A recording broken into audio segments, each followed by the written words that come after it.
Bonjour à toutes et à tous, nous revoici aux ateliers de Pivoine pour un nouveau petit projet. Alors c'est vrai que ça fait déjà un petit moment que je ne vous avais pas vu.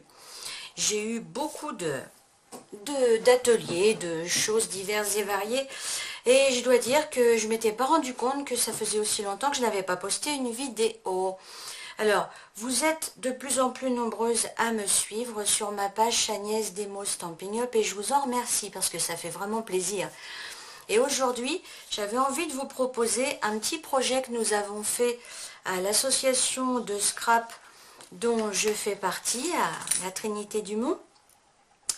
Et une des personnes avait proposé ce petit projet qu'elle avait trouvé, je crois, sur Internet et que j'ai adapté afin de pouvoir le réaliser avec la Punchboard Stampin' Up. Donc voilà, c'est un petit projet relativement simple.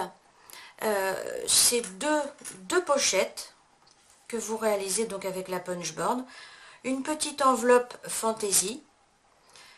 Tout est cousu au centre, enfin quand je dis cousu, on passe un fil, voilà, que l'on attache sur la tranche et ensuite il suffit de mettre quelques petites photos et des décos. À l'intérieur de ces pochettes, il y a un tag donc dans chaque pochette sur lequel on peut mettre, comme vous le voyez, une grande photo. Et à l'intérieur de la petite pochette fantaisie, j'ai aussi deux tags que j'ai mis voilà, comme ceci, et sur lequel on peut mettre aussi des petites photos recto verso ou des décos, ça c'est au choix de chacune d'entre nous. Donc si ça vous convient, eh bien nous allons passer à la réalisation. Et si ça vous convient pas, eh bien vous zappez et vous passez à une autre vidéo. Vous allez voir, c'est vraiment simple à faire. J'ai choisi pour fermer ce petit album. En ce moment, on voit beaucoup ces petites pinces qui à l'origine sont des petites pinces de bureau. Et bien voilà, moi je trouve que pour fermer le petit projet, alors c'est quelque chose qu'on peut offrir si on est par exemple invité chez quelqu'un. Il est très rapide à faire, vous allez voir, rapide, simple, tout ce qu'il nous faut. Pour le réaliser, nous avons besoin donc de deux feuilles unies. Moi ici j'ai choisi du melon mambo chez Stampin' Up pour son grammage parce que ça permet une bonne tenue au niveau des pochettes. J'ai trouvé cette petite pochette au niveau coloris assortie, je trouve que ça va bien aller. Donc cette pochette, elle fait en dimension 11,5 sur 16. Voilà. Un papier, il vous faut un papier fantaisie. Alors je répéterai hein, bien sûr les dimensions. Donc un papier fantaisie qui fait 12 sur 26. J'ai choisi donc cette fois-ci deux papiers unis blancs qui me serviront de tag à l'intérieur des grandes pochettes. Donc je l'ai pris unis parce que je trouvais que déjà au niveau couleur ça allait être suffisamment chargé. Ces deux tags font quant à eux 11,5 sur 13. Et les deux petits tags qui seront à l'intérieur des petites pochettes qui font 7 sur 10,5. Voilà. Donc, deux petits tags, les deux grands, le papier, la pochette. Sur les deux feuilles A4 unies, vous allez couper un rectangle de 21 sur 27 cm. Alors l'avantage de ce projet, c'est qu'on utilise pratiquement l'intégralité des papiers utilisés. Parce que les chutes qui nous resteront, notamment pour ce papier, eh bien nous les utiliserons pour fabriquer les petits tags avec la petite perfo. Et c'est exactement la dimension qu'il nous faut. Donc pas de chute, le bonheur.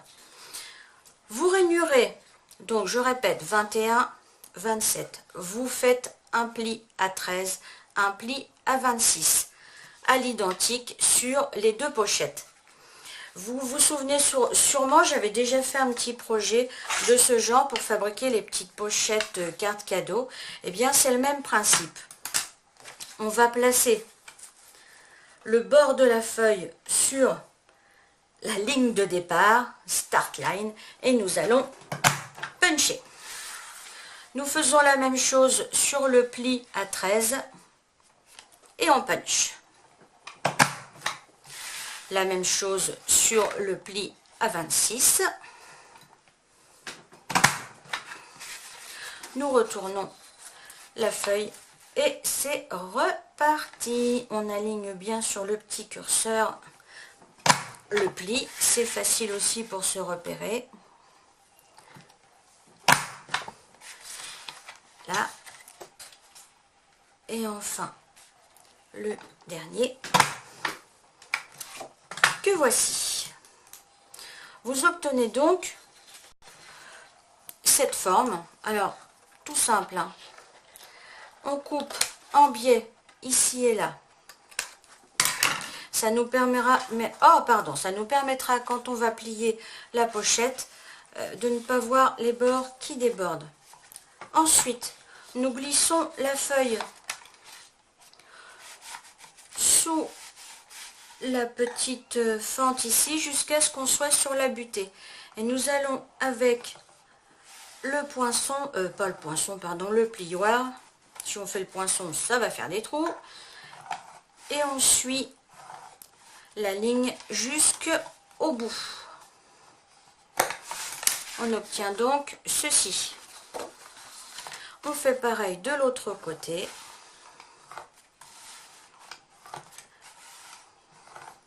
Normalement, cette étape ne doit pas vous poser de problème si vous avez déjà regardé la précédente vidéo sur les pochettes cadeaux. Nous coupons maintenant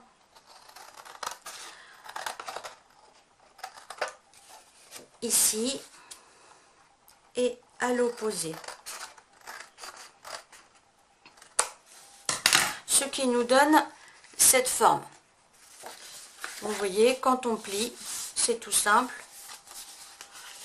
Voilà, le rabat intérieur et le petit pli où nous collons la pochette. Et voici la première partie de notre mini. Donc j'exécute rapidement la même chose pour la deuxième feuille. Donc ça peut vous permettre de travailler en même temps que moi. Je punch. De nouveau, alors ce qui est bien sur YouTube, c'est que vous pouvez faire avance rapide et me retrouver dès que j'aurai fini cette étape, puisque c'est la même que la précédente, il n'y a rien de différent. Alors, pour celles qui sont pressées, je vous dis à tout de suite. Et pour les autres, eh bien, faites en même temps que moi. Comme ça, j'aurai l'impression d'avoir des amis qui travaillent avec moi. Vous voyez, c'est pas long. J'ai déjà pratiquement terminé. Une fois qu'on a compris ce principe, eh bien, ça va vite. Alors, je vous proposerai des petites boîtes, puisque la période de Pâques va arriver très très vite. Je vous proposerai des petites boîtes pouvant contenir des chocolats ou toute autre chose d'ailleurs, quand on est invité. Je coupe comme tout à l'heure un des rebords et le côté opposé. C'est terminé. Je peux enlever la punch board, nous n'en avons plus besoin. Surtout, vous marquez bien vos plis.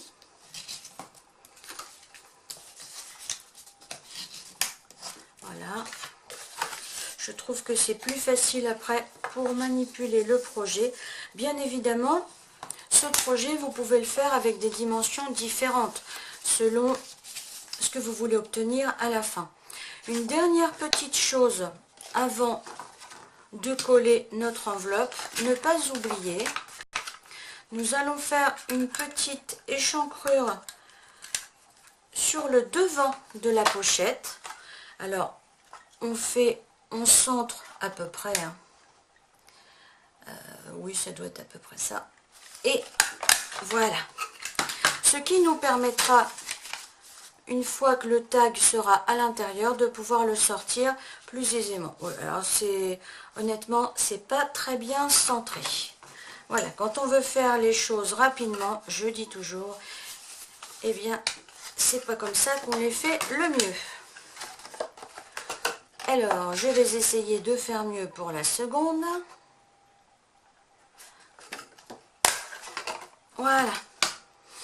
Et bien, je crois que j'ai fait à peu près la même chose que la précédente. Ça fera un style, c'est pas grave. Maintenant, nous collons. Alors, celle-ci, j'avais pas marqué les plis. On s'en rend tout de suite compte parce que ça a beaucoup plus de mal à se plier. Je colle d'abord le petit rebord qui est ici.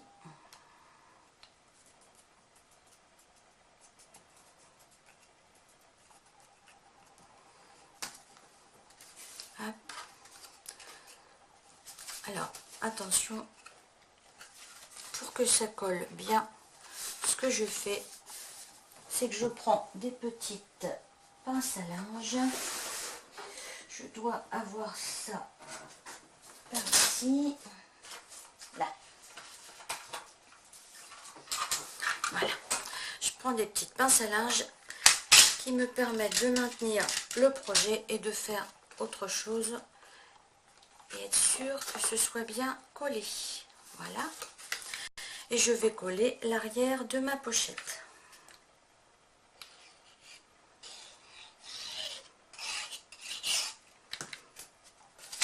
Hop.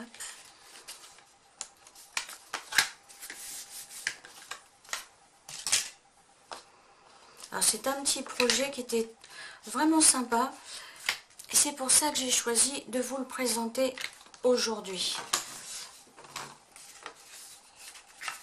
Donc à l'identique sur le deuxième côté.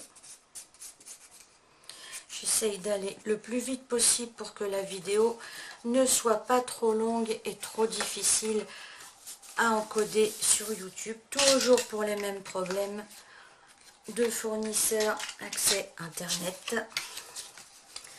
On attend la fibre avec impatience. Et donc, la première partie de notre projet est, pour ainsi dire, terminée.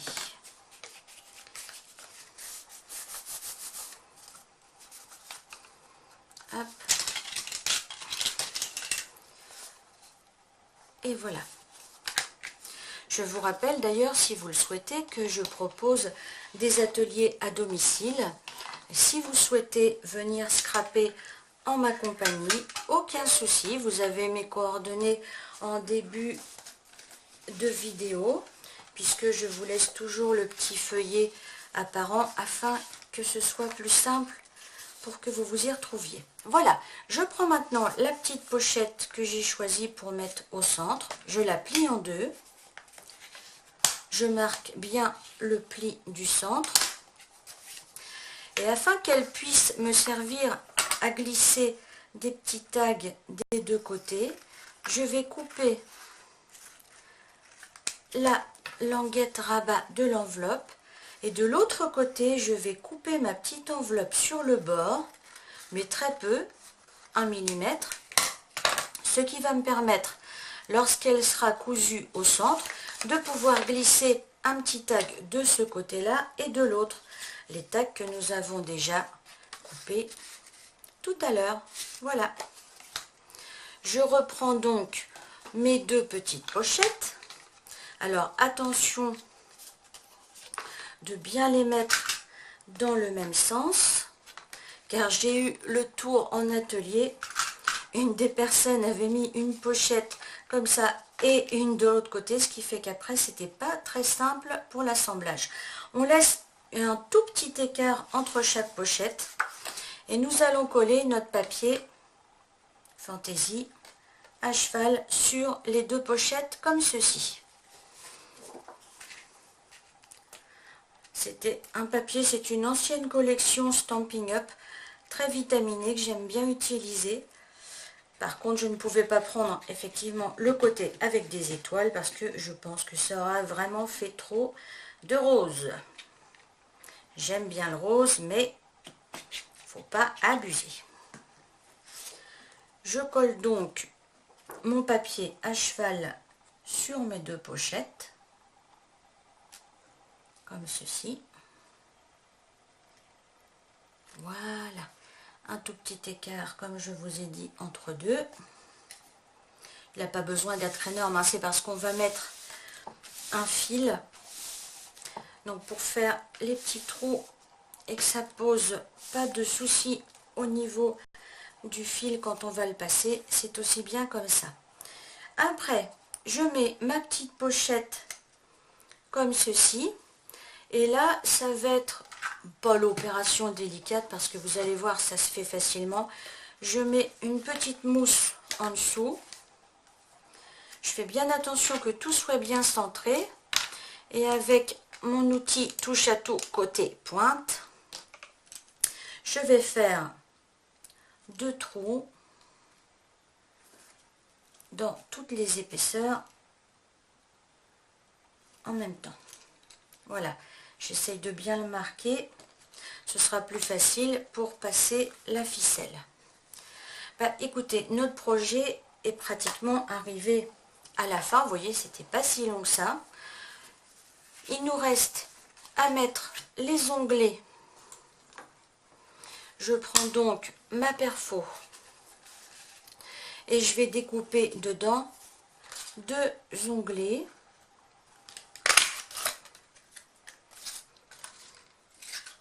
C'est bien parce que ça permet d'utiliser aussi les chutes de papier. En ce moment, je fais des petits projets pour ça parce que on a toutes beaucoup de chutes de papier et sincèrement, quand on peut les utiliser, c'est pas plus mal. Ces deux petits onglets, je vais les coller bien évidemment sur le bord de ma feuille, de mon petit tag plutôt. Donc, de nouveau de la colle.